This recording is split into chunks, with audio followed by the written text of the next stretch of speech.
নিরাপত্তা নিশ্চিত করে শিক্ষা প্রতিষ্ঠান খোলা হবে বলে জানিয়েছেন শিক্ষামন্ত্রী মহিবুল হাসান চৌধুরী। উচ্চ মাধ্যমিক পরীক্ষা নিয়ে এখন তাদের কাছে অগ্রাধিকার বলেও জানান তিনি।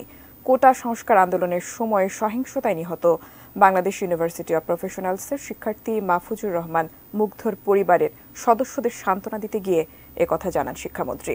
আমিনুল ইসলামের রিপোর্ট। গত 18 জুলাই কোটা আন্দোলনের সময় সহিংসতায় গুলিবিদ্ধ হয়ে রাজধানীর উত্তরায় মারা যান মীর মাহফুজুর রহমান মুগ্ধ। তিনি বাংলাদেশ ইউনিভার্সিটি অব প্রফেশনালসের শিক্ষার্থী ছিলেন। মৃত্যুর কিছুক্ষণ আগেও তাকে হাসিমুখে আন্দোলনকারীদের হাতে পানি তুলে দিতে দেখা গেছে। সেদিনের ঘটনার বর্ণনা করলেন পাশে থাকা বন্ধু আশিক। এবং ঘুরে তাকিয়ে দেখতে পেলাম যে মুগ্ধর হাতে সেই পানির বোতল, বিস্কিটের ব্যাগ, সেই অবস্থাতেই মুগ্ধ মাটিতে পড়ে যাচ্ছে এবং আমার দিকে তাকিয়ে আছে। স্বপ্ন ছিল পাইলট হয়ে আকাশে উড়বেন। সেই আশা পূরণ না হলেও খুলনা বিশ্ববিদ্যালয় থেকে গণিতে স্নাতকোত্তর সম্পন্ন করে বিউপিতে MBA করছিলেন মুগ্ধ। একই সঙ্গে তথ্য প্রযুক্তি খাতে কাজ করে বিদেশ থেকে বেশ ভালো অর্থ আয় করতেন এই মেধাবী শিক্ষার্থী।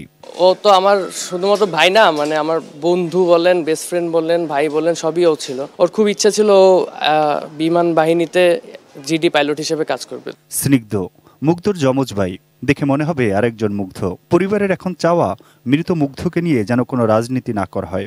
আমার পরিবারের পক্ষ থেকে একটা রিকোয়েস্ট, যাতে ওকে কোনো খাতে কোনো প্রবাহিত করা না হয়, কোনো ভিন্ন খাতে প্রবাহিত করা না হয়, সেটা আমাদের কাছে সবচেয়ে খারাপ লাগবে।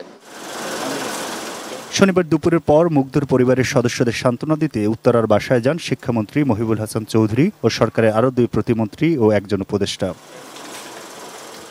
কোটা সংস্কার আন্দোলনের সময় সহিংসতায় মোট কত শিক্ষার্থী মারা গেছেন? সাংবাদিকদের এমন প্রশ্নের জবাবে শিক্ষামন্ত্রী বলেন, পুরো সংখ্যা সংগ্রহের কাজ এখনো শেষ হয়নি, এজন্য একটি সেল গঠন করা হচ্ছে।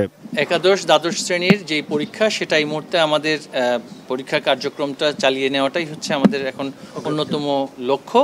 আমরা সেদিকে সকলে মিলে কাজ করছি। তবে সবার আগে একটা বিষয় হচ্ছে যে আমরা সকলের উদ্দেশ্যে বলতে চাই, শিক্ষার্থীদের নিরাপত্তাটা এখানে খুবই গুরুত্বপূর্ণ, জননিরাপত্তাটা খুবই গুরুত্বপূর্ণ।